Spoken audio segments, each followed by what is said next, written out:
A blind knight that uses echolocation, viewing the dark, treacherous world through sound. Trapped in a dungeon deep, endangered by combatants, where hazards lurk around every corner. Make sound to have vision, or don't and be stealthy. Avoid impaling threats throughout the dungeon to escape. Engage with other prisoners. Rogue Knight I've been hearing about. Could you find the key and unlock my cell? Free them to fight back with more allies. Let's take this guy. The Dungeon Labyrinth has many paths and even more traps. Struggle through the darkness to find your freedom.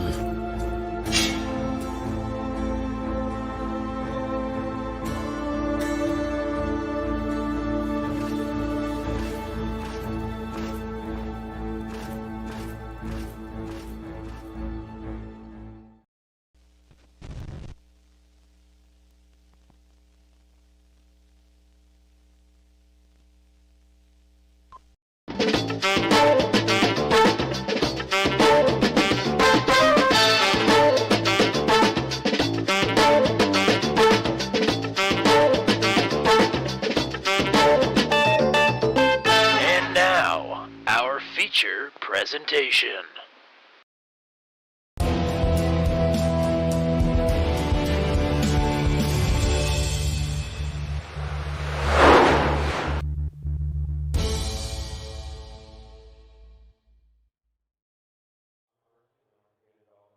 It's Tuesday, and you know what that means, race fans. It is time for some truck action here. The Venom Truck Series rolls into Iowa for a part of our doubleheader of Iowa here on Turn 200. After a record-setting performance from race winner Andy Poliski, he is looking for a three-peat here tonight at the Cornfield Speedway. But can he pull it off? Well, only time is going to tell here as the cars are on track for the warm-up here tonight.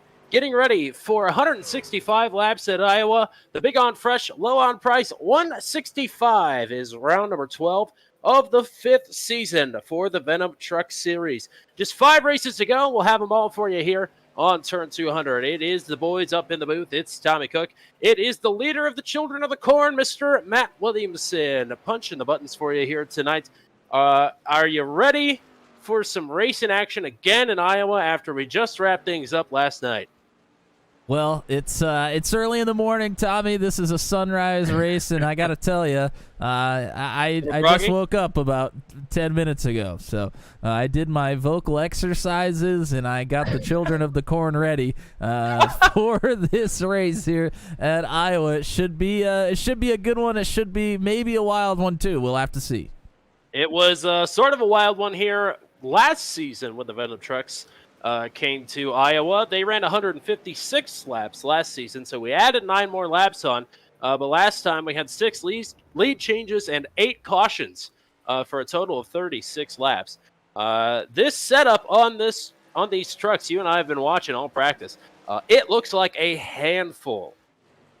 Yeah, I mean, if you're a watcher of Turn 200, you noticed that we were also at Iowa last night, and the setup for the trucks last night was a lot more stable coming out of the corners than this one is. So we've seen a lot of drivers spinning around on the corner exit here tonight so far.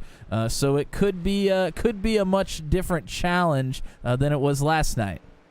And with the it being a sunrise race here, the sim clock is set to 2x speed. This track is going to undergo some wild changes here throughout the course of the race. So it's going to be interesting to see how these drivers are going to adjust with an already challenging setup and an already challenging track here for 165 laps around Iowa tonight. Let's take a quick look at the point standings heading out of what I mentioned earlier was a record-setting performance for Andy Poliski at Long Beach. He set 2 records, one for the widest margin of victory for first to second. Over 20 seconds was the gap back to Michael Krall, who ended up finishing P2. And highest percentage of a race led. He led all but 1 lap and that had never been done before in the Venom Truck Series. As a result of Jeremy McKinnon finishing down in P10, the gap now stands at 32 points for Poliski and McKinnon. And I tell you what, Poliski is on a roll. Yeah, he's on a roll. Also, this championship is tightening up. This is going to be round 12 here tonight at Iowa, and only 5 more left. It might get wild. It might get crazy. It's certainly going to be one to watch. You're not going to want to miss another week of the action here in the Venom Truck Series. That's for certain. Poliski says the tracks like Iowa are his bread and butter. He's especially looking forward to North Wilkesboro down the stretch. We do have New Atlanta to contend with as well in a few weeks. And let's see, that's 3 of them. What other 2 am I missing? Rockingham, I believe, is the season finale. And is there Darlington in the mix there as well? I think those are the final 5 tracks that we go to this season. I'm going to go double check that right now.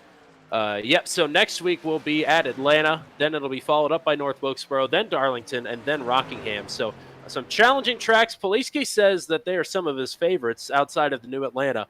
But Poliski right now is down to P16 on the starting grid. So some work for him to do here tonight.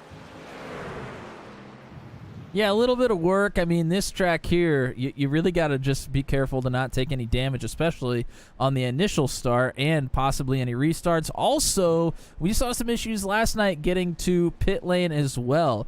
Some people not calling it out quite as they should, kind of pulling from the top of the track down to try to get to the pits. So you got to just be careful in mind, everybody that's around you here, if you just want to have at least a decent day. Otherwise, it can go downhill in a hurry. Alrighty, starting grid is set. The warm-up period is over. It is time to get cars on pit road. For the starting grid for tonight's running of the Big On Fresh, Low on Price 165 at Iowa for round number 12 of the 5th season for the Venom Truck Series. With his season-leading 3rd pole, 4th of his career, Chad Stearns, following up his podium performance at Martinsville with a P1 start here at Iowa. Starting to his outside, he was the pole sitter here last season, but did not fare very well in the race itself. Paul Ellison will start on the outside pole this time around. Ryan Dye, 3rd place finisher last season here at Iowa. He starts in 3rd here tonight. 2-time series champion is back after missing a couple of weeks. Nathan Reynolds will start on the outside of row number 2. Rounding out your top 5 starters here, 4th place finish for Steve Roman at Long Beach. It was his best career road course finish in Venom Truck Series competition. Jeff Langston is on quite the skid right now. He has got 3 DNFs in a row in competition, unfortunately. Looking to change that here tonight. Number swap for TJ Bartell. He has gone from 59 to 9 after taking his provisional at Long Beach. He will roll off in 7th. To his outside will be Luke Peterson, starting in the 8th position here tonight. Row number 5 is Eric Breeding on the inside, and Jan Van Leer running a special paint scheme that we'll talk about here through the race. After his podium finish at Long Beach, he will roll off in 10th. Row number 6, Will Salamone and Kyle Zittel. Then row number 7, John Kay is back for the 2nd time this season in the Venom Truck Series. He will roll off in 13th. Second in the points, Jeremy McKinnon, a little bit deep in the field here, starting at P14. Paul Sargent, Andy Poliski on row number 8. Then it is Corey Rutherford on the inside of row number 9 with Garrett Rainey to his outside. Ethan Patterson took his provisional at Long Beach. He's back in the field here tonight, starting P19. And in the 20th starting spot, your all-star race winner is Michael Dean. Second place finisher from Long Beach, Michael Kroll, rolls off in 21st. Pascal Samard will start to his outside in 22nd. Row number 12 is Brantley gaining on the inside, and Austin Holyfield, another provisional driver from Long Beach, on his outside. Cole Maxwell and Kyle Dumig round out the field in 25th and 26th. Alrighty, what are some of the weather conditions here as the sun may be starting to come up here very shortly on the sim? Yeah, the sun's not quite up yet, and it's already 91 degrees Fahrenheit on the track. That's the track temperature. So once that sun does start to come up, it might get a little hot.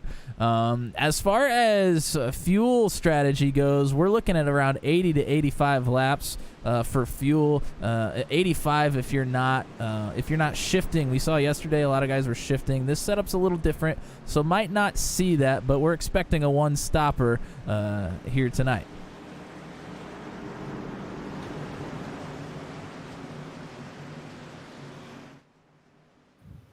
Kyle Dubik, Michael Dean electing to start from pit road here as we are getting ready to go racing at Iowa.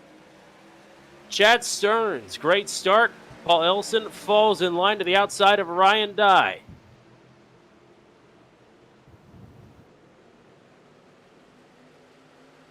Three wide further back in the pack. Salamone, Jan Van Leer, Kyle Zittel.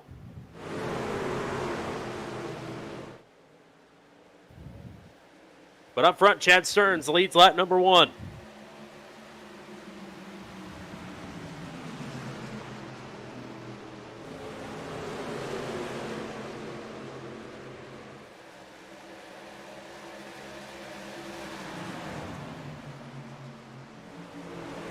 Boy, and this track is tight early on these starts and restarts.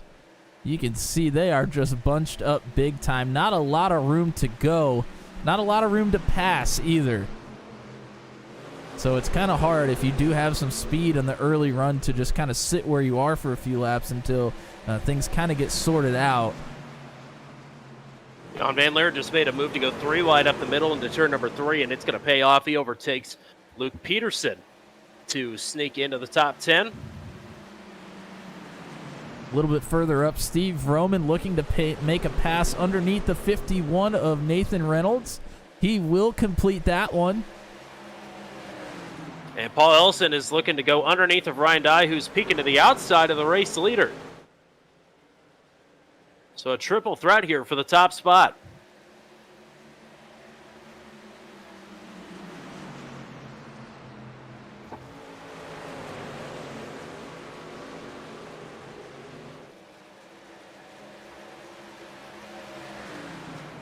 Stearns leading. Ryan Dye, who has not made it any secret that he is not the biggest fan of Iowa, but he could have fooled me right now, running P2 and dogging Stearns for the top spot. Trying to work on the outside of Paul Ellison, who's trying to overtake Dye for P2.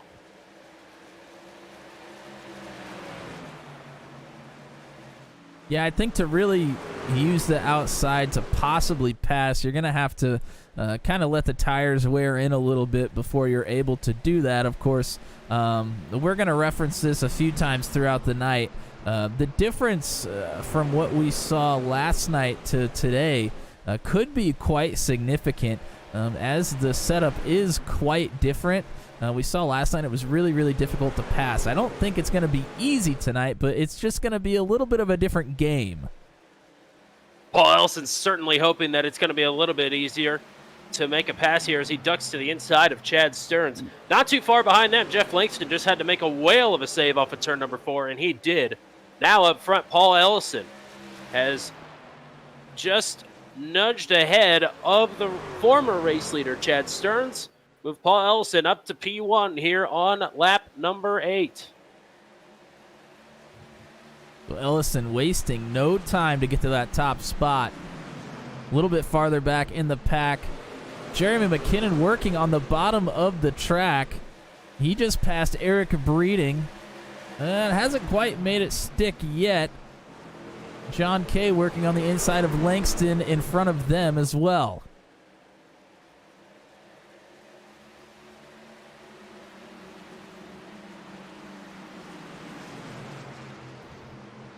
And McKinnon still working on the inside of Eric Breeding here. Will likely set himself up for a pass in turns 3 and 4. He's going to have to be mindful of Will Salamone, though, who's underneath of him now.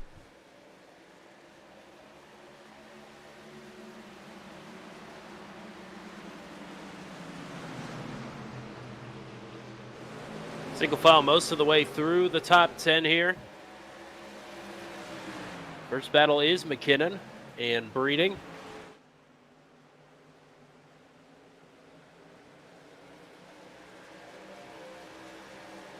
Oh, John Kay just, I think, barely got up into the wall at turn number 4. It was close. It's easy to do here, especially with With this setup, it seems to be a little bit looser on that exit. You can't quite hammer the throttle like you really want to on that corner exit, so it's pretty easy to step the rear of that truck out and maybe brush the wall. Steve Roman is pulling up on this battle for second. Go ahead.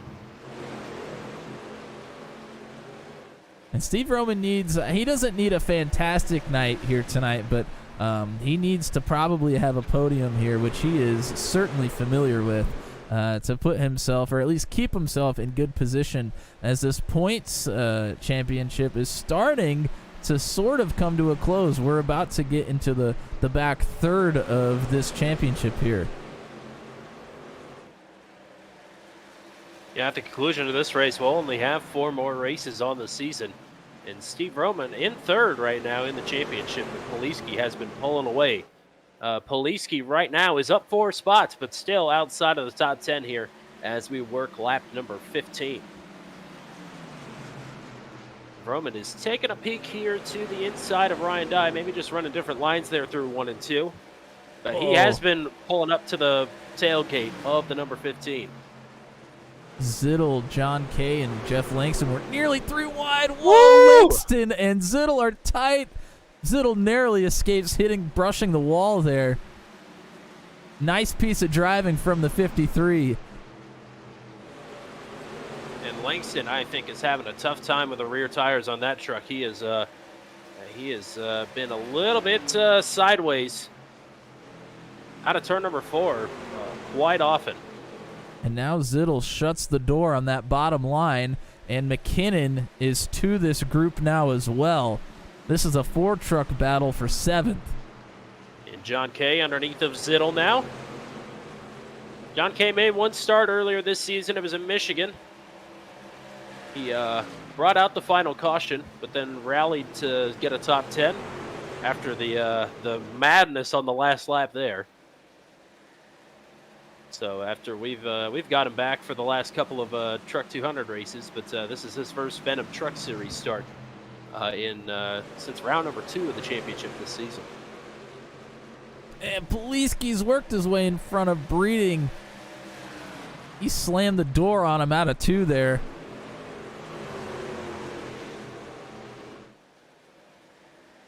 And Langston continues to struggle here. McKinnon has now gotten around him. He is down 4 spots from his starting position. Now, right at the top 10, he's in 10th place. Chad Stearns is starting to creep his way back towards Paul Ellison here, the race leader. And that means that he'll be bringing Ryan Dye, Steve Roman, and now Nathan Reynolds with him as well. So the top 5 really bunched together here up front. I'll tell you what, if you have a couple of trucks that battle for a couple of laps, that really allows the trucks behind you to come right to you, and then you put yourself in jeopardy. So you want to make sure when you're making a move that you think you can get it done, so you're not being under fire from behind you as well.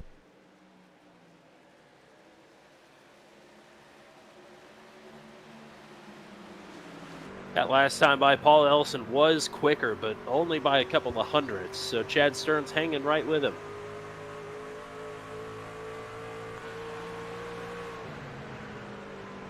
Actually, 2 1,000ths quicker. That's how close these guys are.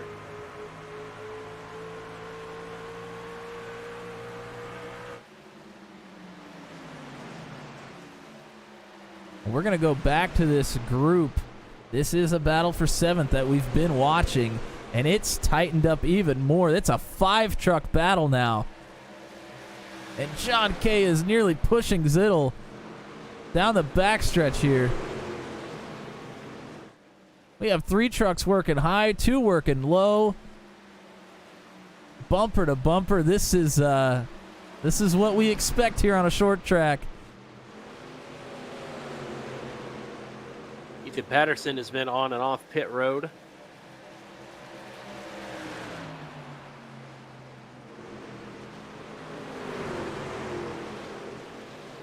And Poliski's really working that bottom right down on the yellow line. And we saw yesterday, if you dip even half a tire below that line, you can get loose in a hurry, especially coming out of 4. So if you're working the bottom that hard, you got to be careful of that. Ellison, Stearns, and Dye nearly bumper to bumper to bumper for the top 3 spots here. Stearns has a run on Ellison, takes a peek to the inside. It is worth mentioning these two did have a run-in at Martinsville. Not going to elaborate on it any further than that, but may not be any love lost between the two here. Whoa, here comes Steve Vroman diving it to the bottom. Battling for the lead. It's a 4-truck, not even a breakaway. It's actually about to be a 6-truck breakaway as TJ Bartel's closing in. Vroman might be overtaken here by Nathan Reynolds.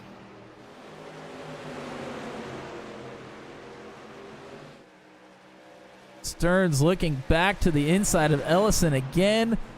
I thought he was just really going to stuff it into turn 3. He doesn't. He actually backed it up a little bit to try to get a really good run off the corner of turn 4.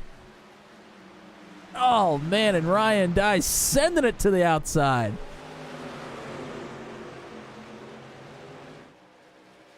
Oh, Stearns close to the wall. Had such a head of steam out of the turn and really nowhere to go with it. Here comes Dye to the inside. Stearns peeking to the inside of Ellison now. 3 different lines. It's almost like a game of Tetris off the corners here. Let's go cockpit view with the man who has the best view, and that's Steve Vroman of these top 3.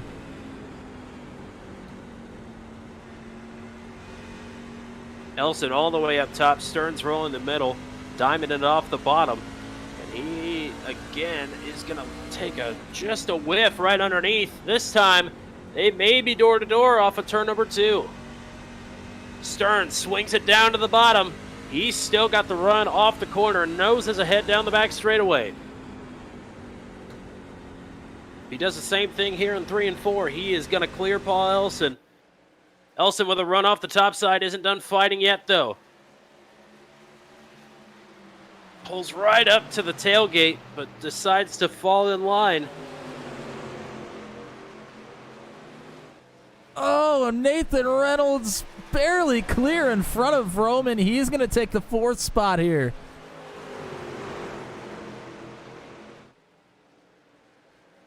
Here comes Ryan Dye underneath of Paul Ellison now for 2nd as Chad Stearns is the race leader again. Great racing up front here. 6-truck breakaway. Stearns leading Ellison and Dye, who are battling for 2nd. Nathan Reynolds is taken 4th away from Steve Vroman, who sits in 5th, with TJ Bartel right behind him in P6. Andy Poliski's up to 7th. Jeff Linkston back to 8th. John Kay, Kyle Zittel right now your top 10 as here comes Nathan Reynolds. He thought about taking a run and a look to the outside of Ryan Dye into turn number 1. Dye shuts the door.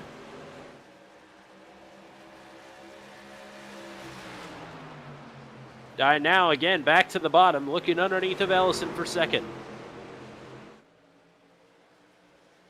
think Reynolds is going to get a great run down the front straightaway here. Absolutely. Gets a good run. Dye is going to have to take a shallower entry than he has been into turn 1 now. Watch Reynolds pull up here. Not only the momentum off the top side, but the slipstream from Ellison. But now boxed in by the 55. And Dye just got a little loose out of the corner there. He's going to lose a spot to Reynolds now as we have reached lap traffic. This is Patterson. And Patterson's been on and off pit road already. I believe he may have already had an incident. Not bring out a caution. Doing a good job of staying out of the way here. As look at this run by Reynolds on the outside. Slingshot up to P2. Boy, Reynolds is really making that top line work. He is carrying a ton of momentum through these corners right now. And Ryan Dye looking to follow suit on the top side to overtake 3rd from Ellison. Bartel, whoa, nearly jumped the cushion there. Almost got up into the wall at a turn number 4. And while these 5 trucks were battling, Chad Stearns has been able to open up a bit of a lead. It's at about 0.8 of a second right now over Nathan Reynolds. But Reynolds has clear track now. Yeah, Reynolds has been cutting into that the last couple of laps. It was up over a second.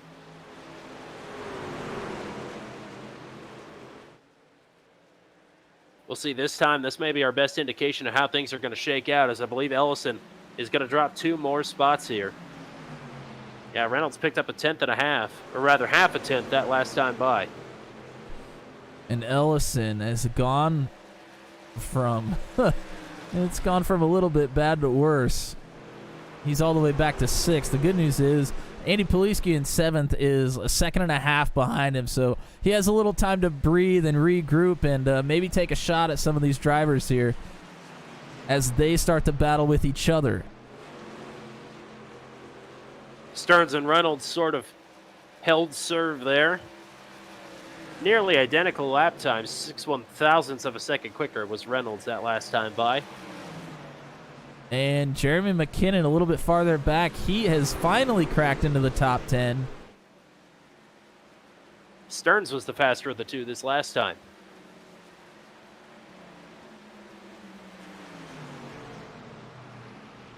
Biggest mover of the race right now is Andy Poliski, up from 16th to 7th. And that's huge for him so far. When we start talking about that championship battle, he's made his moves. He's made up a lot of spots, but he's done it smartly. Kept that truck clean. And he just needs to get to the pits cleanly, and I think he should have a decent finish here tonight. Roland Holt in the YouTube chat says, here comes my man Nathan. And right now, Nathan has fallen off just a little bit. He was about 0.07 of a second slower that last time by. It's up to about 1.2 seconds from Stearns to Reynolds from first to second. But still within spitting distance, all things considered. Oh, Luke Peterson makes a bit of a slide job move on Garrett Rainey. Rainey crosses it over and looks to do the same in turn 3. Can't quite get clear.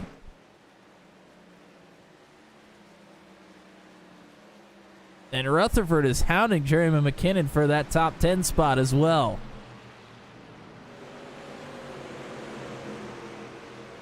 And just behind Garrett Rainey is Jan Van Leer. Jan Van Leer always putting new paint schemes on the truck, but this one is mighty important to him. It's a friend of his that is apparently in some pretty rough shape, and could use some thoughts and prayers, or whatever sort of belief system you're into. Good energy, all of it. Send it all to DJ Touch's way. And also want to send good vibes over to Kevin Cochran, who is not on the grid here tonight. As Garrett Rainey loose, mega loose there behind Jan Van Leer. Some tough times for Kevin Cochran right now, so all the best to him as well.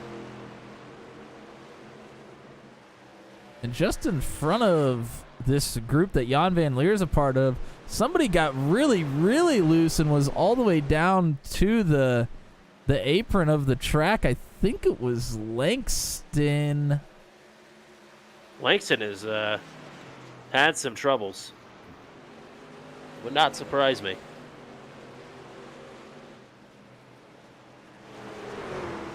A battle a little bit farther up. This same group of 6 trucks that we saw battling very intently. TJ Bartel is looking to get through on the 00 of Steve Roman. This is a battle for 4th. He had him at the line, but he is not clear of him as of yet. And Bartel, who was the points leader up until last night, he took that actually from Steve Roman. But Steve Roman 2 weeks ago had a 22nd place finish and gave it up to Bartel. Bartel last night had a 21st place finish after a speeding penalty, and now he has relinquished the points lead. And that is in Truck 200. That is in Truck 200, yes. Bartel in this league missed the first couple of races. Joined the league at Phoenix, which I believe was round 3 of the championship. So he has a little bit of catch-up to play. But I mean, he's run pretty spectacularly in this league as well as Truck 200.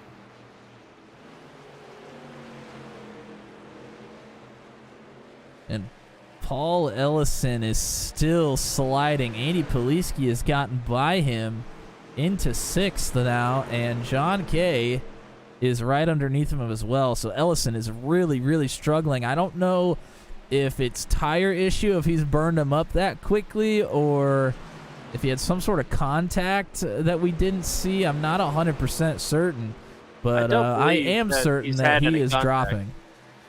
Yeah, he is certainly dropping, unfortunately. That's, I mean, he had to push pretty hard to get past Chad Stearns the first time around. As we have a few drivers that have hit pit road here. Kyle Zittel has been on and off pit road. Jeremy McKinnon just called out over the radio that he is coming to the pits as well. So McKinnon from the top 10, or just outside of the top 10 rather, has ducked onto pit road.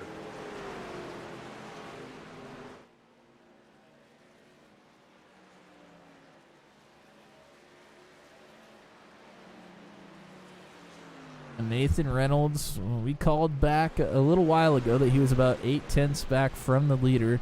That is still the case. It's to about 3/4 now.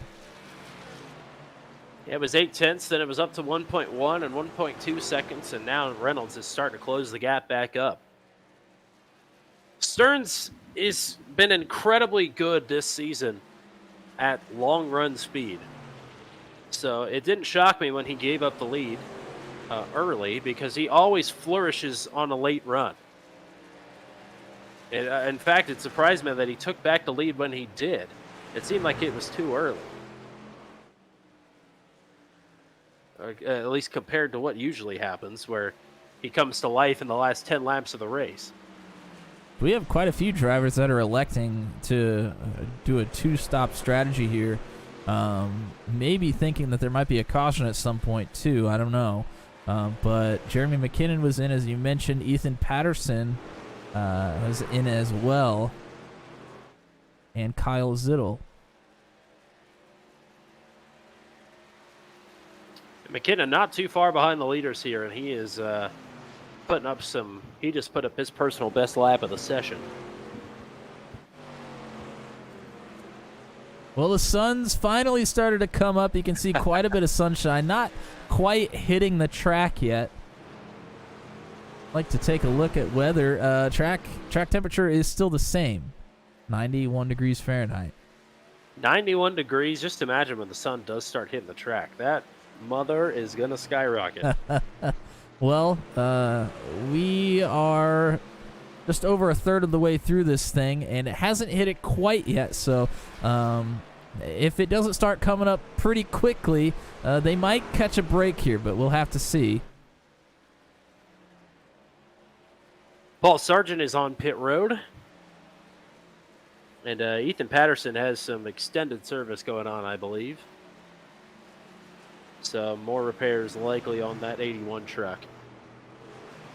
And this is Paul Ellison, who is in 8th. The 53, Zittel, is underneath of him. That is not for position. Zittel has come down to pit and is on fresh tires. Eric Breeding is on pit road.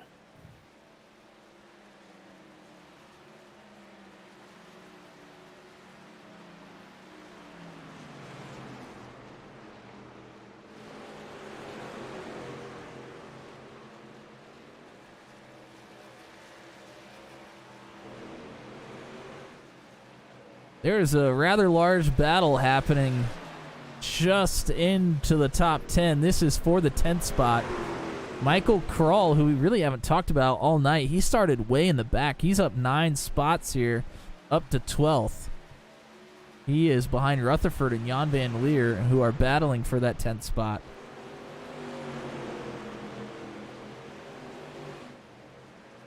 We'll have to see with the way that the pit strategies are going to shake out if these end up being actual spots in the top 10. Zittel and McKinnon were both flirting around that 10th place mark.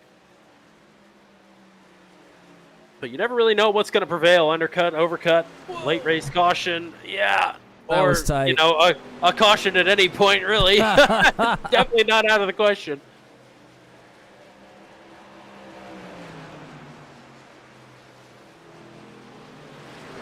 And keep in mind, this could be a one-stop race if you elect it to be. They can stretch this thing all the way out to lap 85, which would put them in position to have a one-stop race, two fuel runs right at 80-plus laps. Very tart margins? Wow. Tight margins. Holy cow. That sounds like a good fruit right there. I don't know what it sounds like, but it doesn't sound PG. Very tight margins, but it's not anything that these drivers in the Venom Truck Series are not accustomed to. Master strategists over here, and they all like to play ball. And the 49 of Paul Sargent, who has come into the pits just past this group here. Austin Holyfield is now on pit road here, working lap number 62. And the gap is stabilized between Stearns and Reynolds, right at about 7.5 tenths. Nathan got a little bit closer than that, but has fallen back to about that margin. Now Reynolds slipping a little bit further back here. And Krall was all over the back of Rutherford. He looks to dive to the bottom in turn 3, but just doesn't have a run out of the corner. Sounded like somebody just hit the wall.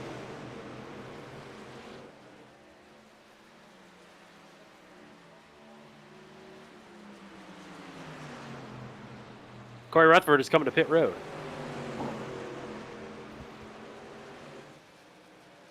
All right, so that strategy is pitting quite a bit later, maybe looking to have a shorter last run possibly, which isn't such a bad thing.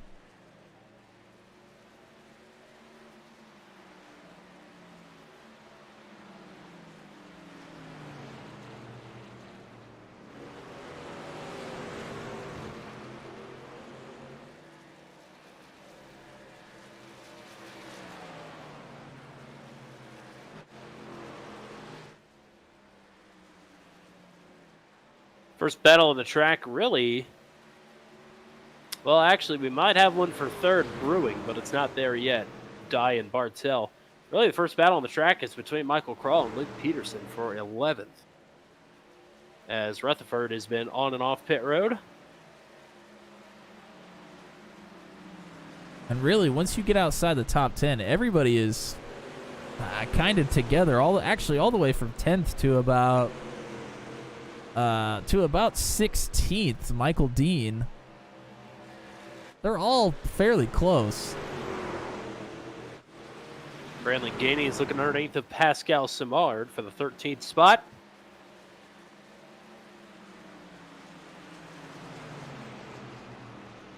After some lengthy repairs, Ethan Patterson is finally off pit road. He is gone nearly 20 laps down, unfortunately.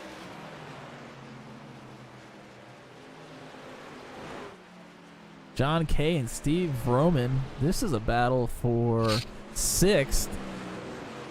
Is about to start here. Vroman had a nice first initial run. He's kind of dropped back a little bit here. Andy Poliski and TJ Bartel have both gotten through on him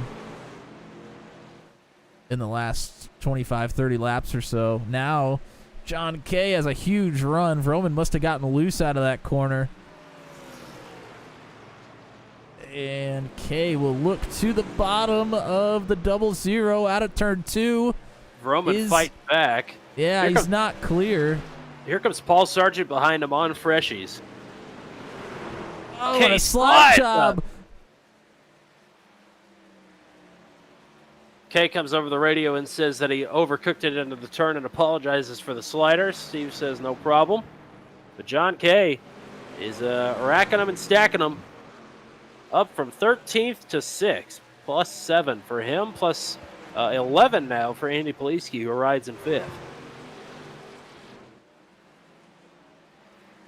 TJ Bartel has now caught Ryan Dye. We said that they were inching closer and closer together. Well, here they are.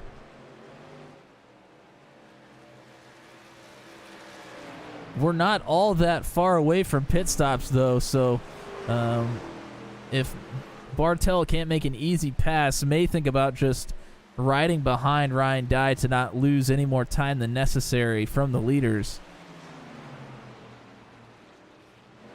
Nathan Reynolds was starting to reel in Chad Stearns, working through some lap traffic, but now the lap traffic is faster, and Reynolds has lost more time on Stearns.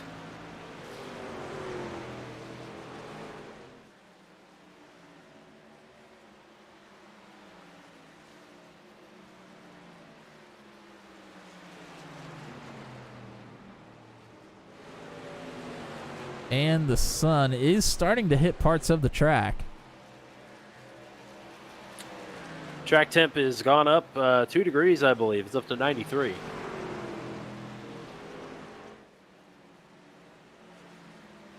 This is your battle for the lead. You can see, Tommy mentioned it, Nathan Reynolds is inching closer to Chad Stearns, noticeably closer from the camera view.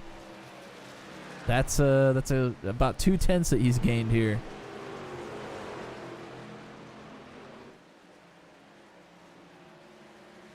Yeah, just from this last time by, Reynolds has nearly put a full 10th on Chad Stearns. So really starting to work on the 0.5 here.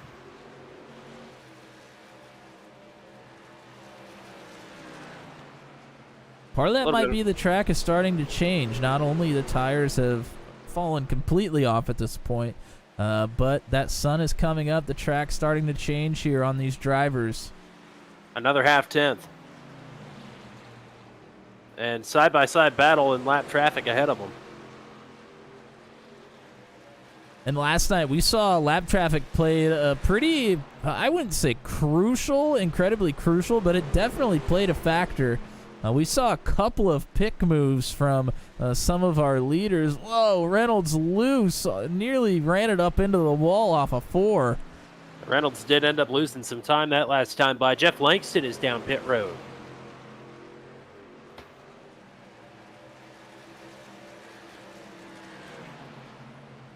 Yeah, all of a sudden the gap is going the other way. You can see it start to open up here as Stearns getting a little bit of a tow from Rainey down the front straightaway here. But Rainey proved to be difficult to pass last night for the leaders.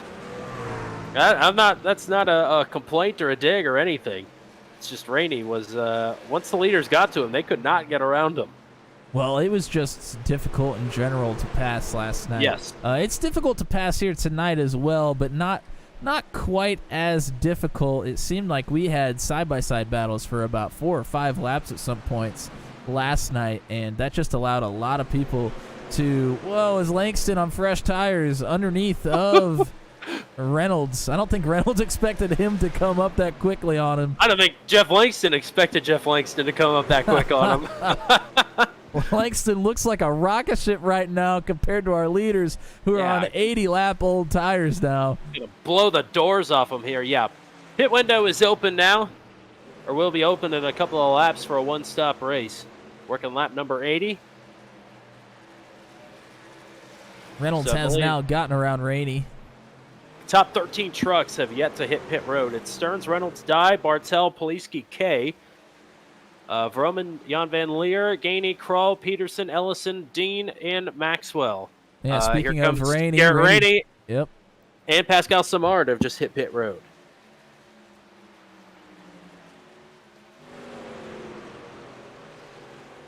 I would expect within the next 4 laps, pretty much everybody's going to start coming in, I think. I think you're correct. Bartel, we talked about Bartel and Dye. Bartel has rode behind Dye, but now is right on his bumper. Here come Poliski and John Kay.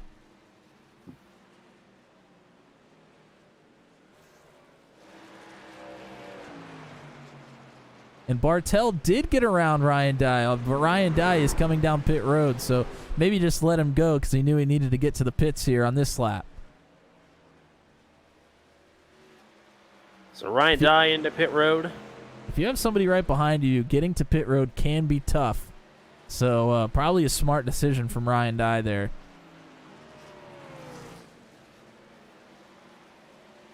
both of the leaders elect to drive past the entry. TJ Bartell does as well. Oh, Jeff Langston nearly made contact with Luke Peterson there. And that group is still together. Crawl and Peterson have been together for a long time. Here comes Will Salaboni down pit road. As well as Brantley Gainey. Whoa! Jan Van Leer, Michael Kroll all hit pit road as well. So is Michael Dean and Maxwell also. Cole Maxwell. So this leaves about the top 6 trucks out. Stearns, Reynolds, Bartell, Vroman, Peterson, and Ellison.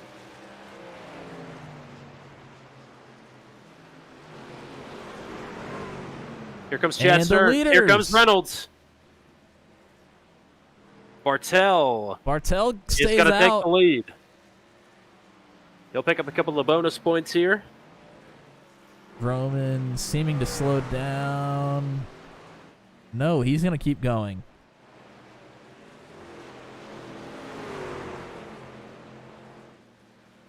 Ellison is coming this time. Peterson stays out as well. Bartell is still out on the track. Boy, he's really got to be pushing the limits of fuel right now, I think. I think he's the last holdout. So waiting for the race leader now, TJ Bartell. Third different leader of the race. It was the 4th lead change.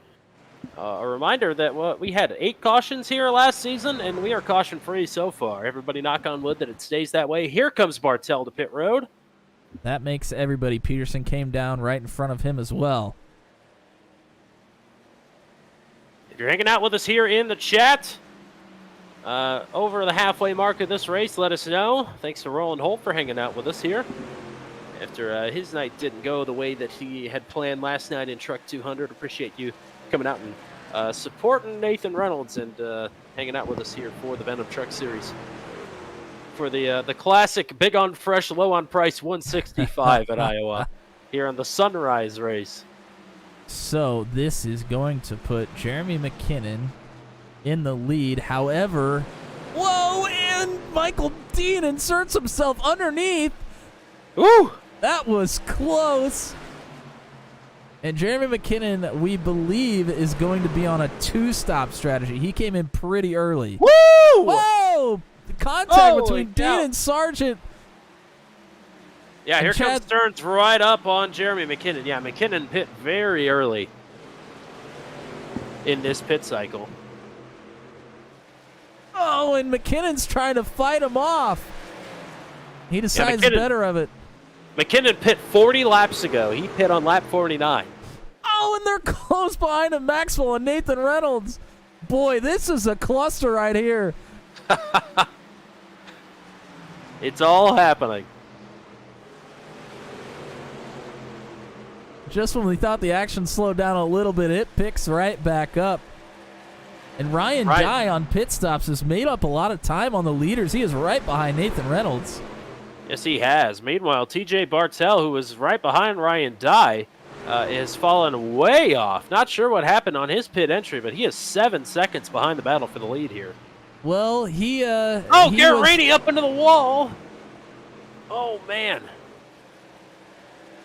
They're 3 wide behind him. Zittel rolls out of that one, another early pitter. He's about to be caught in a Kroll-Reynolds sandwich as Kroll is loose underneath of Reynolds. Oh, somebody went through the grass at some point. I'm not sure who that was. I see some tire marks, some tire tracks there. Good Lord. And that remember, was messy. It's not over yet. No. Remember, for TJ Bartell, he was the very last person to come down pit road, so I'm thinking he probably lost quite a bit of time in those last 5 laps that he stayed out. But he will make that up on the back end. He's for sure good on fuel now. He stayed out 3 laps longer than anybody else. Stearns has opened up a little bit of a lead now. Reynolds seemed to be a little bit closer than he is now, which is about 0.8 of a second. Shocking.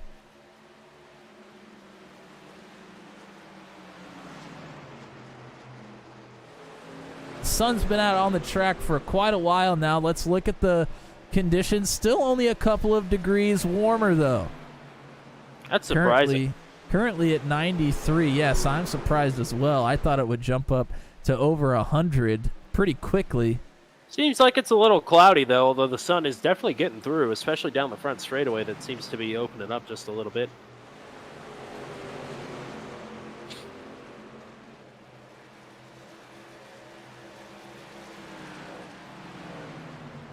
"94 laps complete. Jad Stearns has definitely led the most laps here. Nathan Reynolds has pretty much stayed right behind him, around the 6/10 mark since they came out of the pits. He rides in second, Ryan Dye in third, Andy Poliski in a distant fourth, Jeremy McKinnon, an early pitter, we think on a two-stop strategy. He is in fifth right now, but sliding back. He's about to get overtaken by TJ Bartell and John Kay, who work in sixth and seventh last time by. Jeff Langston eighth, Corey Rutherford ninth, Eric Breeding in 10th.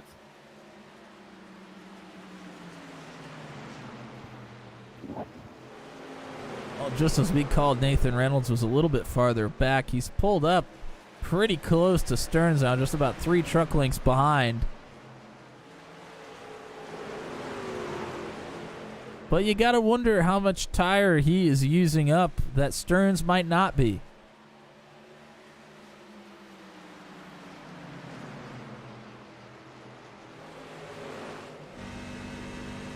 Stearns with 2 wins already on the season, but he's not in the points battle. He's missed a few races. Likewise with Nathan Reynolds, who finally got his 10th career win at Nashville Super Speedway, and that was the last time we had seen him until he took the grid here today.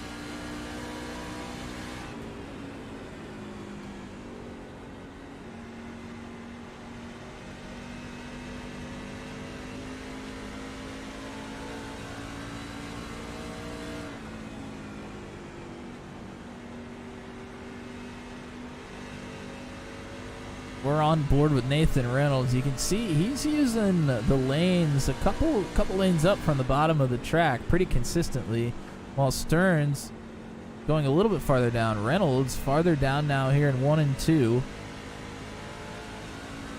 We'll see if he changes it up in 3 and 4 as well. No, he's going to stay pretty far up on the track to try to get that run.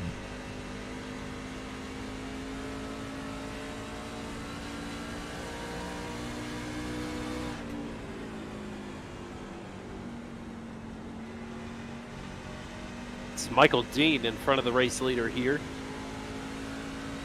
And Michael Dean held him up just a little bit there. Reynolds is gaining ground quickly. Dean started from the pits and immediately came out of the pits and laid down the fastest lap of the session. But unfortunately is in 15th and about to be put 1 lap down here.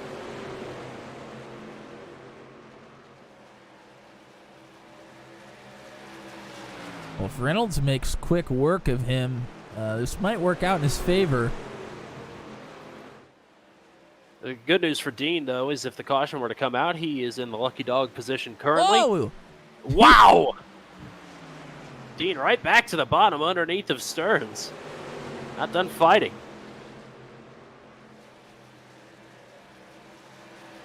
Bad news for Dean is Luke Peterson has been putting down lap times equal to Reynolds and Stearns here. He's hanging right with these two. And he is on slightly fresher tires. He pit 1 lap before TJ Bartell. As Reynolds with some momentum off the top side, this is definitely the closest we've seen him up front here.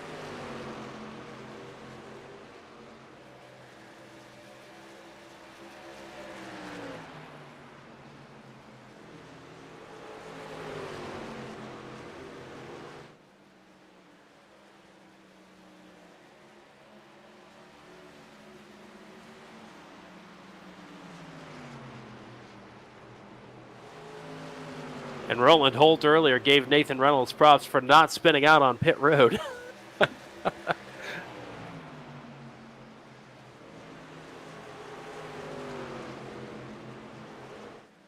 As Simard and I believe It's Eric Breeding. Eric Breeding, yes, battling side by side for position. Yeah, that's for the 13th spot and to Oh! not get lapped. Breeding goes went way high. He went high. He hit that rut. You could see the back end of the truck come up off the ground when he did. So Reynolds and Stearns both work the top side of 3 and 4 there and get around Simard as well. I don't know who thought it was a good idea to put a whoop section on the top side of turn number 1 here, but maybe that's why they don't race here anymore. Well, it certainly created some amazing battles for us here this week. Yes, and we are due for another one here. Reynolds sliding back just a little bit. As a broadcaster, I love to see it, but as a driver, I hate coming here. So I'm glad I'm up here in the booth this week rather than down there on the track. Yeah, if you thought 142 laps caution-free last night was a lot, we're looking pretty good, I'd say, to go 165. Oh, well, there goes Reynolds! I'm kidding. Yeah, good one. Yeah. Yeah, all right. Yeah, speak that one into existence. I'm sure the drivers that are listening to this probably love that. I'm sorry, Reynolds I is had fine. to. Yeah, all right. Am I sorry? I don't know, but it was funny. No, you're not. You're not sorry.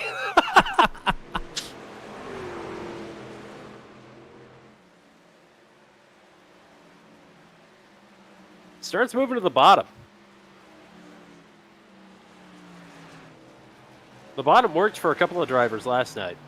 It did, especially Gavin Sanders. He worked the bottom quite literally all night. He never even really changed where he was on the track. He just stayed on the bottom, and it almost worked out for him until there was a little bit of contact that caused him to drop a couple of spots. So Paul Sargent has just hit pit road. He pit on lap 53 the first time around. I would expect McKinnon to be coming in soon. At some point as well. He pit 4 laps before Sargent did. Eric Breeding has just come down pit road, so maybe this is the window that the two stoppers are looking for here. Eric Breeding, go back and look. He pit on lap 55, so 6 laps after Jeremy McKinnon. McKinnon right now, I believe, is about to be overtaken by Corey Rutherford for 8th rather. Well, if you're on the strategy, you want to go as far as you can. You're really hoping a caution comes out, and you can, pit as everybody else will a little bit farther up than you expected to be. McKinnon is in 8th right now. So if a caution were to come out, it would work to his benefit. McKinnon, in theory, could stretch it all the way to lap about 130. Yeah, we saw Bartel go almost 90 laps. So... yeah, Bartel pit on lap 87. McKinnon pit on lap 49. So I guess in theory... McKinnon could stretch it to about 136. We'll see what he elects to do here. As on and off pit road without any issue for Sargent and for Breeding. And Reynolds continuing to yo-yo back and forth here, but is on a bit of an upswing. We talked about TJ Bartel, how far back he was after pit stops. He's worked his way up to 4th. And he's gaining a little bit of time on Ryan Dye in 3rd. So he's looking to make his strategy work. If you remember correctly, him and Dye were bumper to bumper when the pit stop started for those two. Ryan Dye just let Bartel by and then came down pit road. 5 lap pressure tires for Bartel.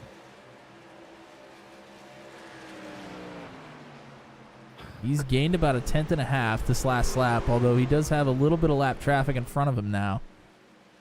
Might slow him up just a tad here.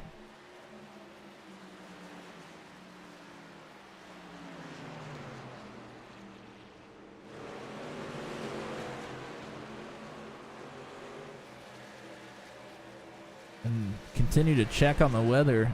No changes in track temperature. Incredible.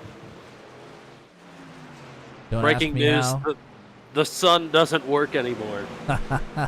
Whoa, look at this. Vroman and McKinnon, Jan Van Leer. that was certainly tight. Corey Rutherford just picked up a black flag on pit exit. So that is going to quash what was a pretty decent run for him here tonight. Austin Holyfield has just hit pit road. And McKinnon has now dropped back all the way to 10th. Jan Van Leer and Steve Roman get by him. And he's probably going to stick this one out. He's the last truck on the lead lap, and Chad Stearns is in his rearview mirror here. He's made his bed. He's going to sleep in it until he has to awake to get more fuel. When we have another race here tomorrow morning. Stearns around Gainey. The next truck up is McKinnon in 10th. And I think of the drivers in the top 10 right now, McKinnon is the only one on the two-stopper.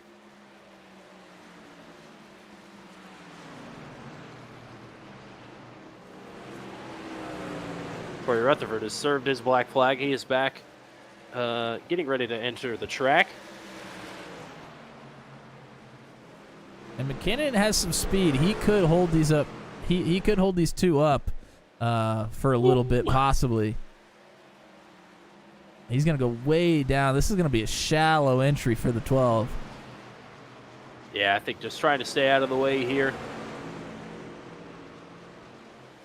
I mean, he is on 77 lap old tires at this point. I can't do math, but he's getting up there. 67. I don't know. Hell, why are you asking me to do math? I don't have any clue. I never asked you. You just started doing it. That was more of an aside to myself, but that's all right. Look at Corey Rutherford here on Freshies. Pulling right up to Reynolds. Wow. Noom.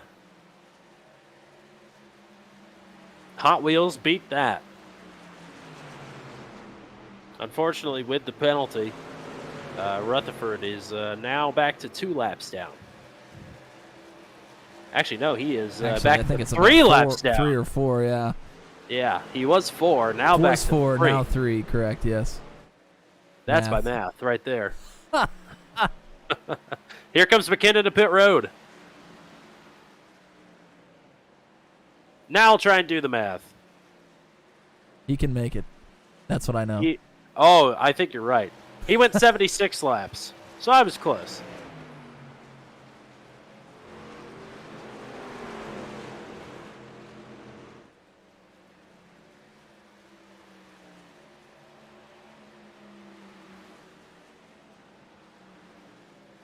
He will go at least 2 laps down, but we'll have some really fresh tires here down the stretch.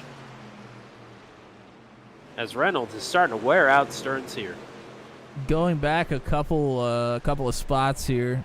Bartel still behind Ryan Dye, although he's made up about 0.7 of a second over the last 10 to 15 laps we haven't been watching. Jeremy McKinnon, too fast exiting. Oh, man. He's had a tough season on pit road. It's another black flag on pit road for McKinnon. I think it's his 4th of the year. That is too bad. So now a little bit of a split line choice through 3 and 4. Stearns stayed on the bottom. Reynolds working the top. They take the same line through turns 1 and 2. And we've seen Reynolds. He's worked a lot of different lines here tonight.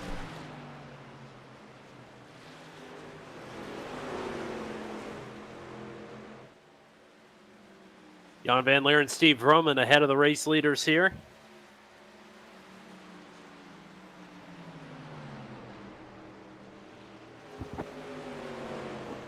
Steve Roman, who looked like he had a lot of speed early, he's dropped all the way back to 8th now.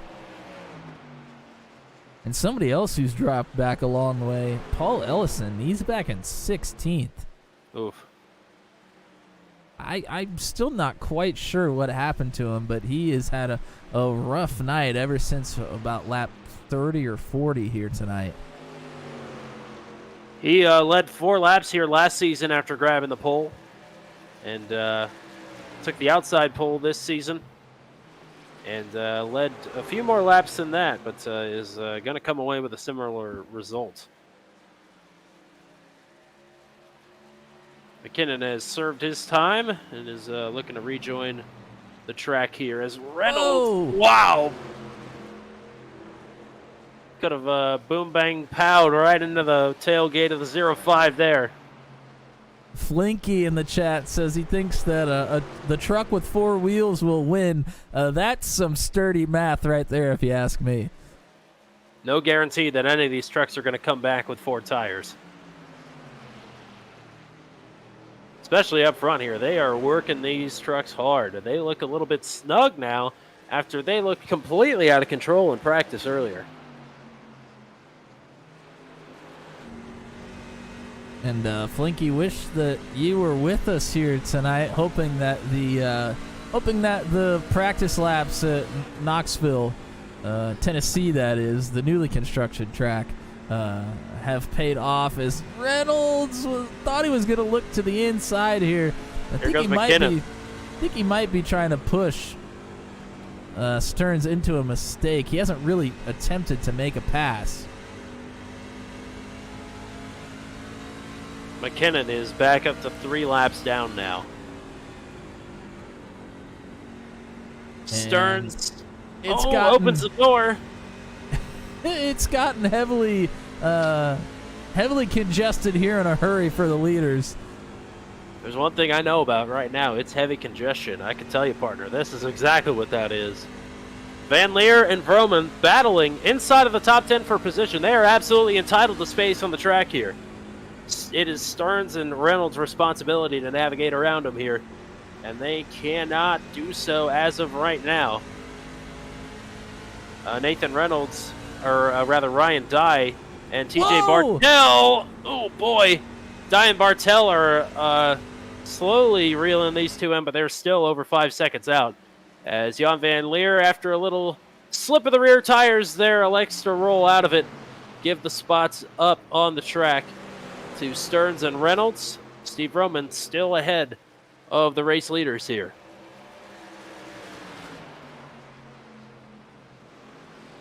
And Flinky said that unfortunately that connection there in Knoxville, Tennessee isn't too good. I can believe that one. Well, hope things are going well, partner. Certainly looking forward to having you back at some point. Stearns boxing Reynolds in. Reynolds better make sure he doesn't get boxed in by Van Leer here. I thought maybe Stearns would get himself pinched in on the bottom, and Reynolds would try and make a run off the top side. Reynolds looks underneath of Steve Vrooman now. He got through a lot quicker. He's got a big run here into turn number 3. Is he going to look for it anywhere? No, he stays in line. Now moves up to the top. Stearns roll in the middle. 138 laps complete. For those of you curious, that battle for third is still at about half a second, which is pretty much how we left it. So Bartel and Dye running very similar lap times here. Reynolds really pushed it hard there at turn number 2. Looks like he slipped the rear tires just a little bit, got right up along the wall.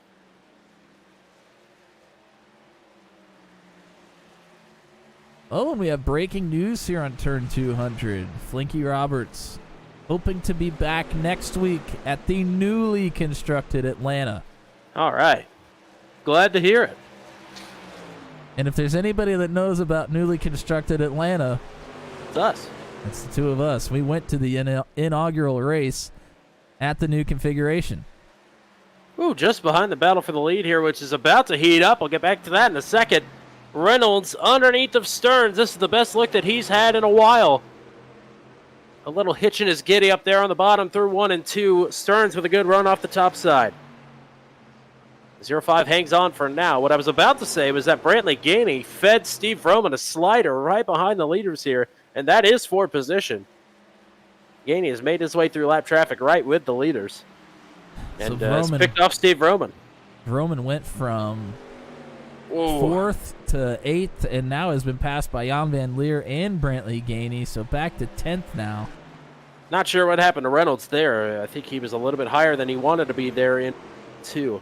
Had quite a bit of time loss on Stearns, but he's made it up here through 3 and 4.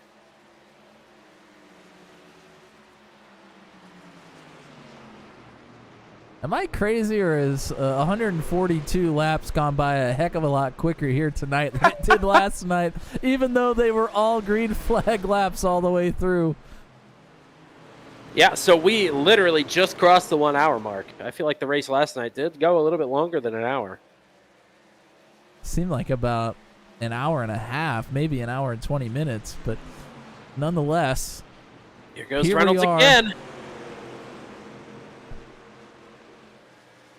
Playing out about the same as last night here with Yeah, a we'll heck of a see. battle for the lead. We'll see how similar it gets if Reynolds uses the bumper or not.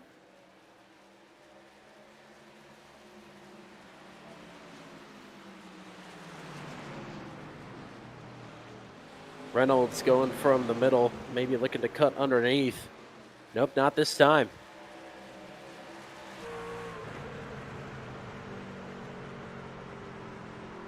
Kyle Zittel moves to the bottom of the track, gives the space to the leaders. Reynolds now with a run. Here he goes to the inside into turn number 1. Can he make it stick this time? As long as he can stay side by side at least, he should have a good shot at making this Oh. pass. He got Down loose and- out of 2. Here comes Stearns. Back to the outside. And Reynolds Stearns pushing. Oh, he's pushing up the track. He doesn't make any contact. A little bit of tire slide there, and Stearns hangs on. Wow. Woo! I was going to say in the middle of that there, Stearns hasn't been running.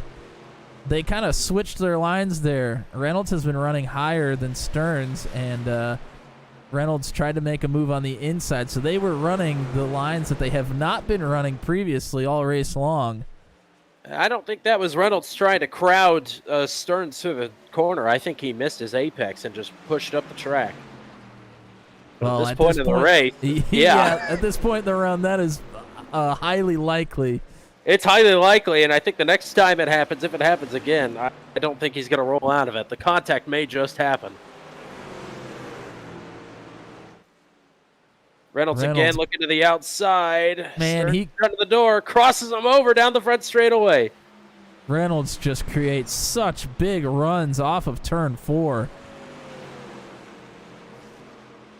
They'll be side by side down the back straightaway. Stearns may have the slight advantage here. Much of the same we saw before. Oh, and Reynolds Oh, rolls out of it Stearns to again. the wall! Stearns into the wall. Reynolds forces a mistake. He goes up to the top spot.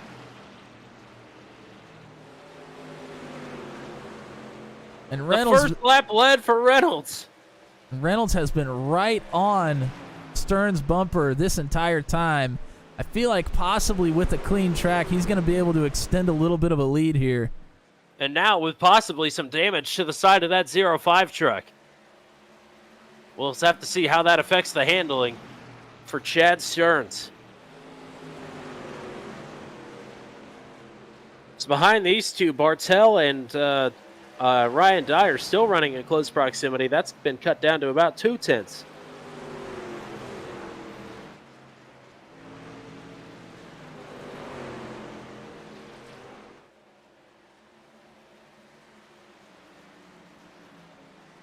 So we'll take our attention away from the lead for right now. Reynolds working on opening up a gap. Now we'll look to the battle for third.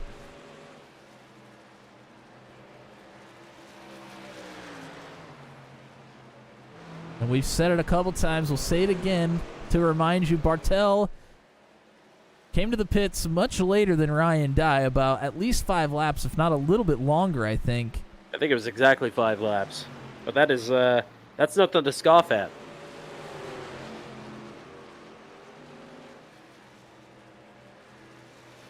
Well, we saw just how much time Bartel lost in the last 5 laps before he came in. He came out a lot farther back than we thought he would. So When we get here to the very end of this run, that could be a difference maker, as he will be on the newer, and Ryan Dye will then be on the older.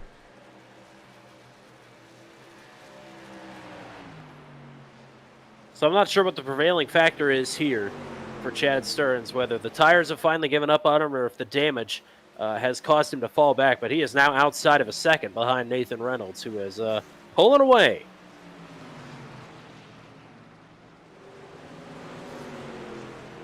Boy, Bartel's really pulled right up to the rear bumper here.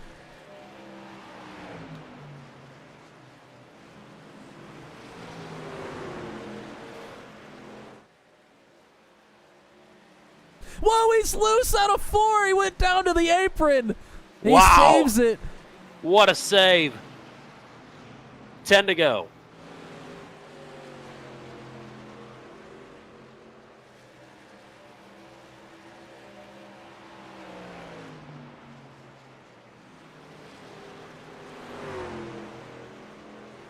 That was an incredible save. Oh, caution! Caution is out! Paul Ellison around in turn number 2. Oh my gosh! This changes everything! Wow. Wow!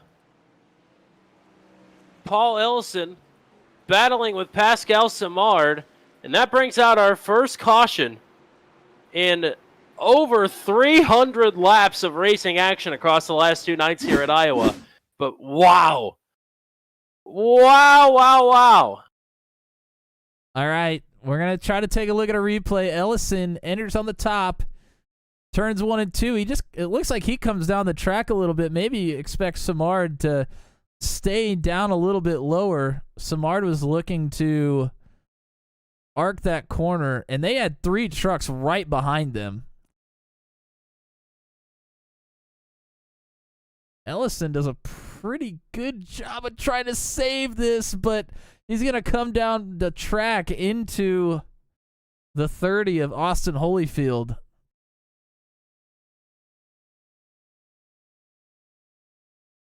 And we're going to rewind this a little bit. I want to get a better look at the entry to the corner here.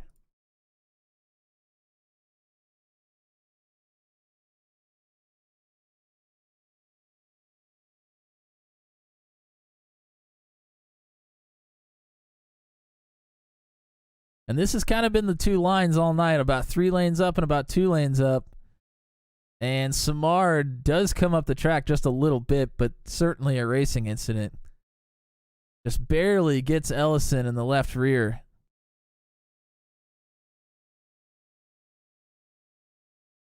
And that will bring out the caution as...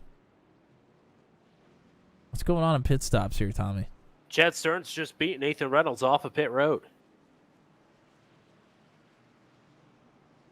I believe everybody came down pit road that is on the lead lap. And Reynolds... Brantley Gainey as your wave around, or your lucky dog driver, rather. Reynolds is down on the bottom of the track again. Oh, I thought he was going to come down pit lane for some reason. Top off. Why not? Yeah. But Chad Stearns has retaken the lead. Yeah, I'm not sure what's going on with Nathan Reynolds. Not showing me that he has picked up a black flag. So it may be an EOL penalty. Hold on. Yep, end-of-line penalty for Nathan Reynolds. You're kidding me. Wow. Said I wasn't paying attention, and I didn't catch what else he said after that. I'm going to go back and listen to it one more time. Did he pass under caution, maybe? No, because... Hold on.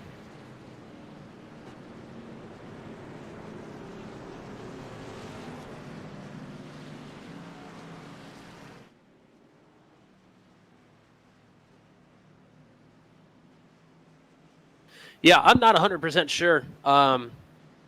But Reynolds is going to be the second to last truck on the lead lap here, unfortunately, on this restart.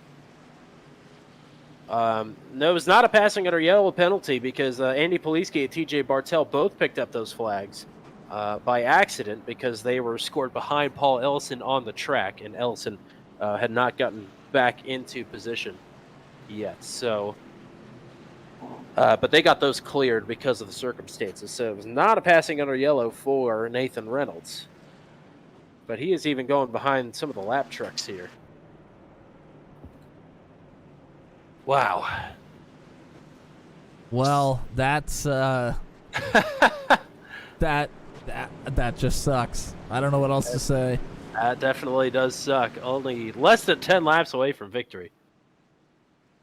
Kyle Zittel, Corey Rutherford, Jeremy McKinnon, Cole Maxwell are ahead of the race leader here. Maxwell will actually be back on the lead lap. Everybody else is still more than one lap down. But they will all go around the pace truck here as Chad Stearns looking like he is going to elect the inside with Ryan Dye looking to his outside. TJ Bartell and John Kay will line up on row 2. It'll be Andy Poliski and Jeff Langston on row 3.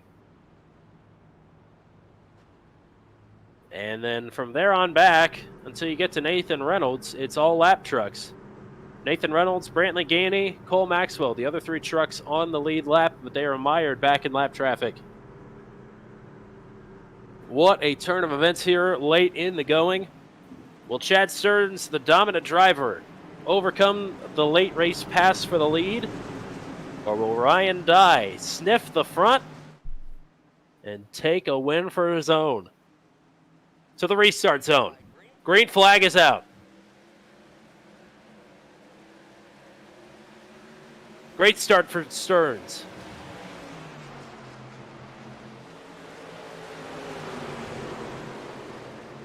Oh, I hear some tires Caution! sliding, and there is a caution. Steve Roman. Oh, no. Boy, that's about worst case scenario for Steve Roman. It's best case scenario for Nathan Reynolds because he'll at least be able to line up with the lead lap trucks here as we're going to a green-white checkered. All right. Roman working with, I believe, Jan Van Leer and others in a pretty congested part of the track here. Yeah, I mean, we talked about it on the start of the race that the start and any restarts is going to be just chaotic as you can be. Steve Roman working in the second lane here. He's got Jan Van Leer on the underside of him. And this is Salamone that's going to be to the outside of him here in just a second.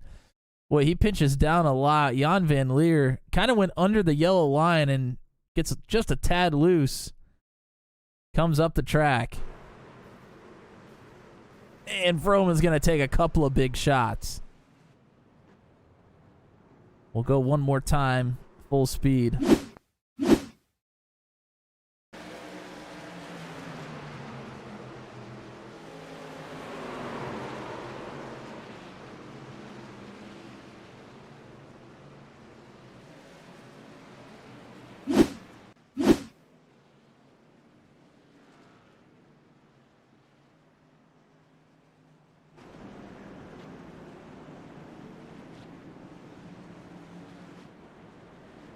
So this is going to be pretty much the same order here. With Reynolds, Brantley Gainey, and Cole Maxwell, they'll be able to line up now right at the end of the lineup here rather than putting the lap trucks between them. Luke Peterson now will be on the lead lap, but he will line up at the tail of the field. So that means that the top 10 trucks are on the lead lap here. The top 9 will be bunched together here for the restart.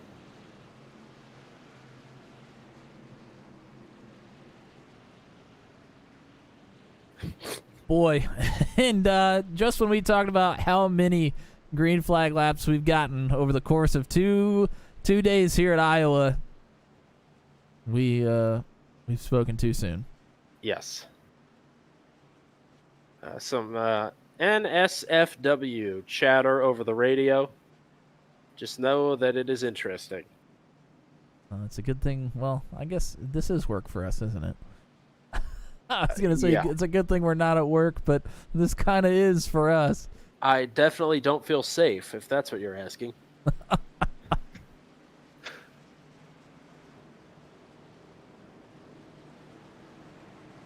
Stearns, I think, is going to take the bottom here once again. Yeah, So we're past our scheduled race distance here. We're looking to end. If we can go to the checkers here on attempt number 1, we're looking to end on lap number 169. How fitting.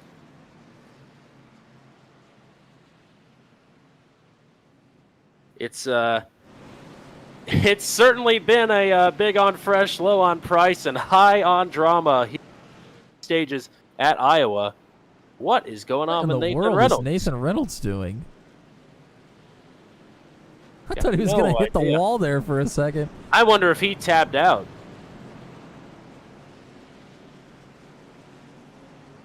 I hope not. Is he? I don't know what's Maybe he going was. on. Maybe he was supposed to be on the bottom for this restart. I have no idea what's happening.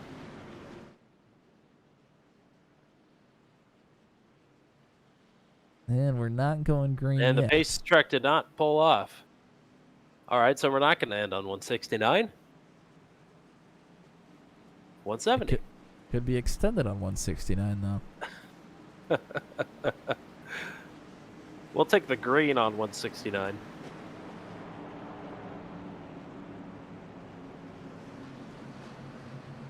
All right, let's reset it for you. Chad Stearns, Ryan Dye, row 1. TJ Bartell, John Kay on row 2. Jeff Langston, Andy Poliski on row 3. Nathan Reynolds, Brantley Gainey on row 4.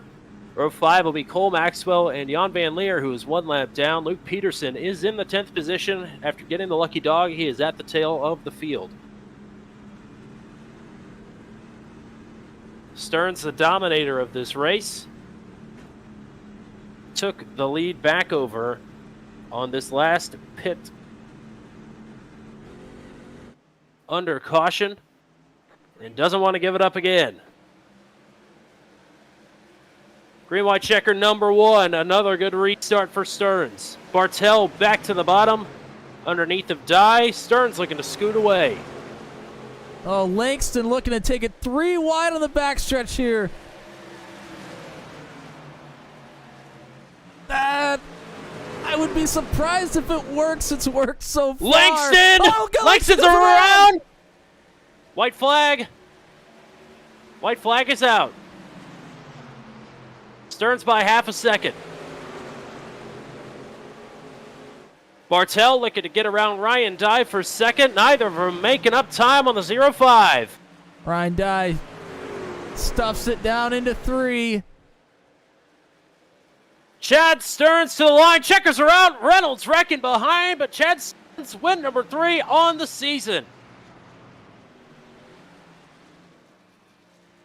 And with the wreck at the end, Nathan Reynolds slides across backwards in P6. Yeah, luckily, I don't think he lost any positions there.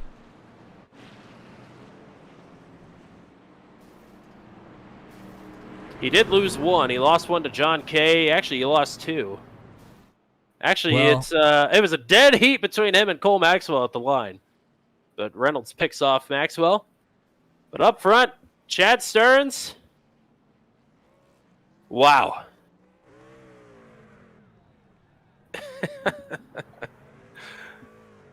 Ooh-wee.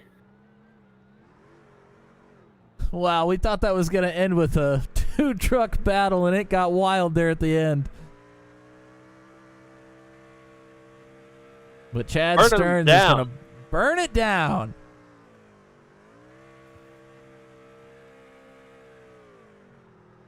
Third win of the season, 4th of his career. And they don't get a whole lot crazier than that, but Chad Stearns seems to only win races when they end up being completely chaotic at the end.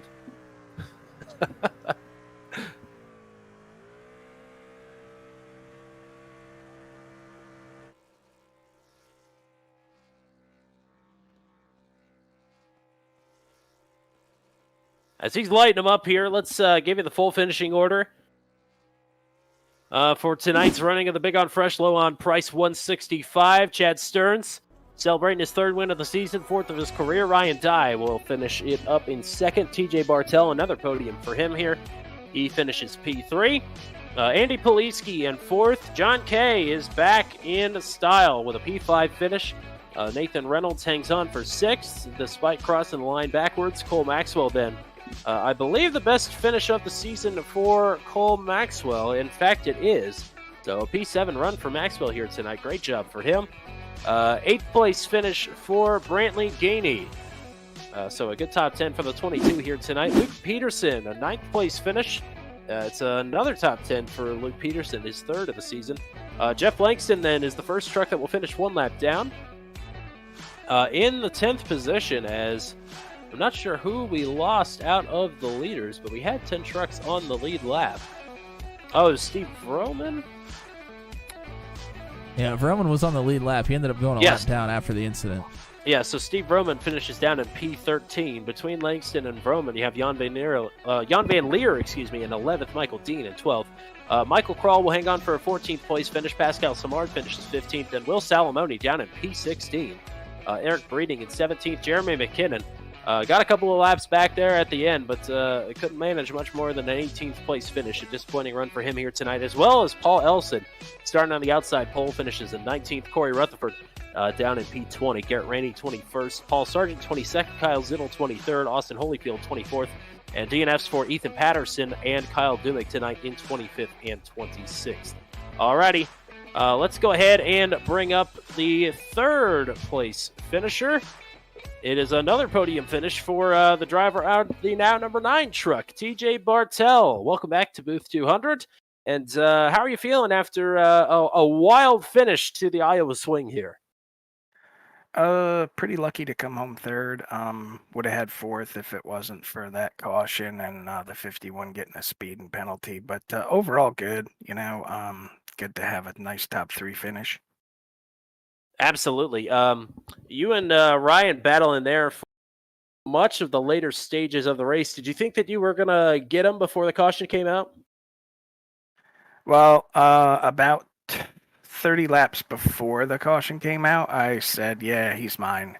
And it's just so hard to pass lap traffic even. Even though you're a tick faster than them, it's just so hard to get around him. And I think I used up too much tire. And I caught him, and I could kind of get alongside of him a couple times, but I just didn't have enough oomph in the tires to get, to clear him or to really make a serious attempt to pass. Matt? Yeah, TJ, congrats on the third. You were the last person to come down pit road. Was that your strategy from the very beginning to go as long as you could if we went green with this thing? Yeah, I kind of wanted to have a little bit fresher tires than, the guys I would be racing around, thinking that might be an advantage. And it was kind of like early on getting around some guys that had, because I came out I think an 8th, and it was pretty easy dicing through there the first 20 laps or so, and then you got to work that much harder. So I don't think it paid in the end, but still, I mean, a good night for us overall. Shout outs for you here.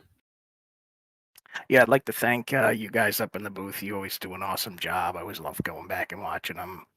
Thank the guys at Venom Truck Series, Truck League for having me, the admins, all the work they put in. I know it's not an easy task to run these things. Just the competition out here is really cool. I like racing with these guys, and thank my wife for allowing me to do this, and thank God above.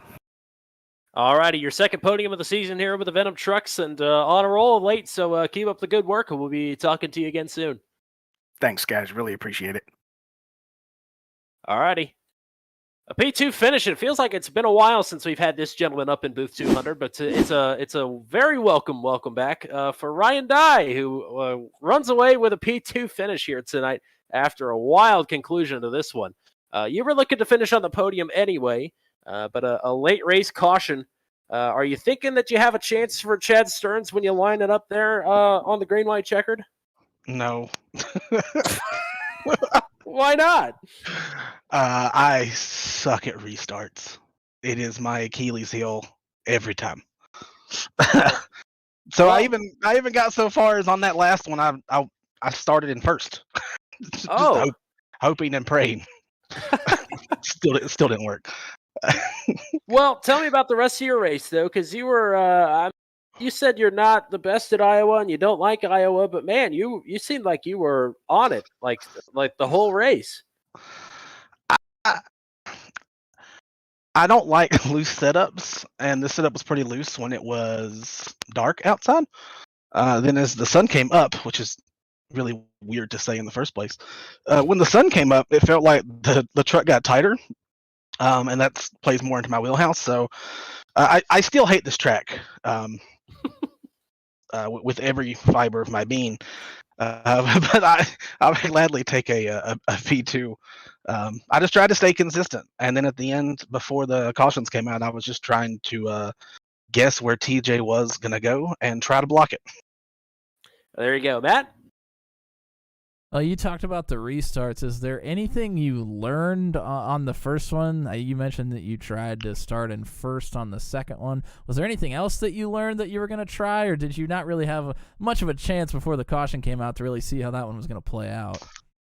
Well, just from the starts themselves, I know he went on the green on the first one, and so I kind of thought that would be the case on the first yellow. The green, he went on the green at the start of the race, and I kind of thought he might go on the green at this one, and then he didn't. So then I knew on the last one that he was probably going to go early, and I guessed it right.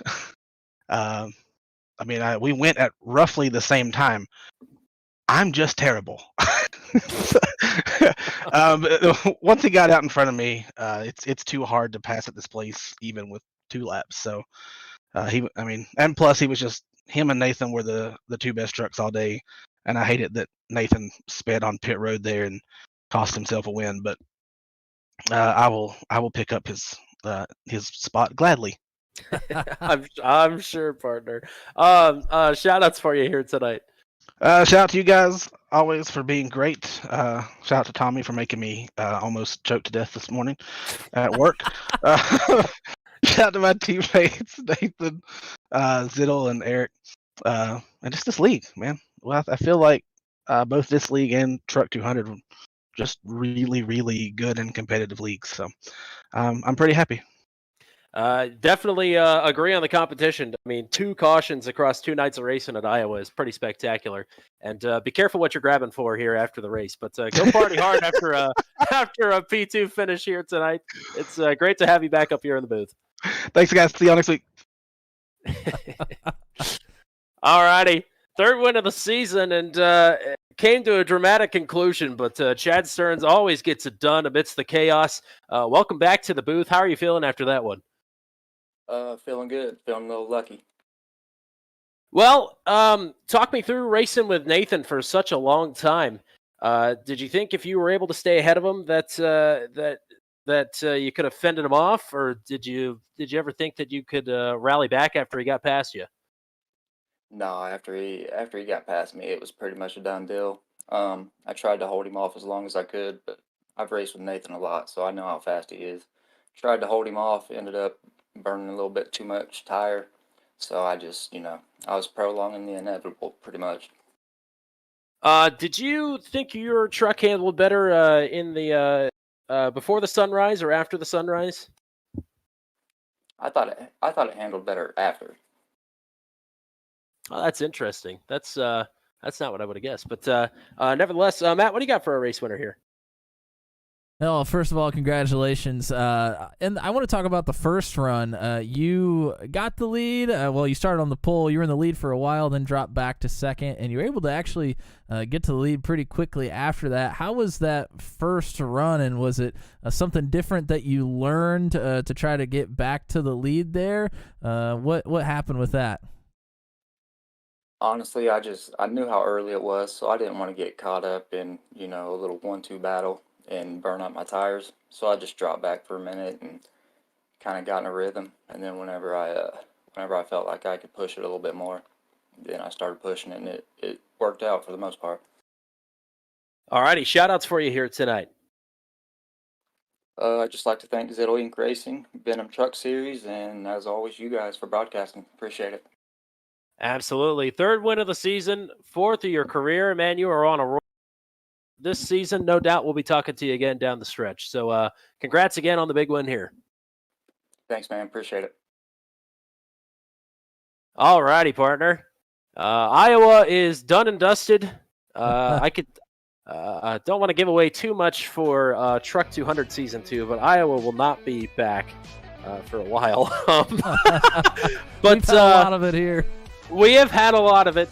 We got a little bit more than what we were expecting here tonight. But honest to God, 29 trucks last night, 26 trucks here tonight, over 300 laps of racing, and 2 cautions. The drivers, both last night and tonight, absolutely phenomenal. You couldn't ask for a better group of guys to get out here and get it done, and get it done right.